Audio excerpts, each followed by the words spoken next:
Matagal na nating hinala na dito sa Terra Erto nagtatago si Hrothgar, no? Hindi kaya siya ang dahilan kung bakit may dugong busa na magkakapatid? Hindi kaya karelasyon niya ang mga Armstrong? Imposible ang sinasabi mo. Hindi sila anak ni Hrothgar. Anak sila ni Dr. Ned Armstrong, isang tao. Joffrey, meron kaming ebidensya na magbibigay linaw sa mga katanungan natin.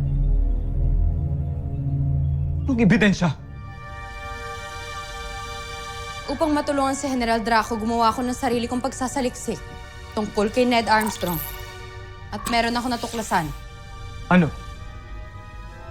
Ang mga taga-Terra Erto ay may ginawang sistema ng talaan ng kanilang pagkakakilanlan. Simula sa pangalan, edad, kinabibilangang lahi, pati na rin ang kanilang mga asawa ay nakatala dito. Simula sa kanilang pagkabata hanggang sila ay mamatay.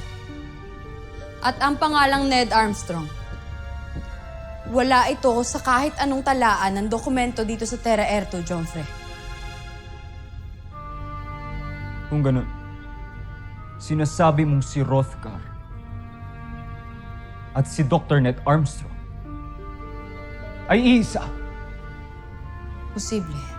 Sinasabi mo ba sa akin na naisahan ako ni Hrothgar at buhay pa siya, na hindi ko pa siya napapatay, na nasa katauhan siya ni Dr. Ned Armstrong? Kamahalan, hindi yun ang ibig namin. Tama na!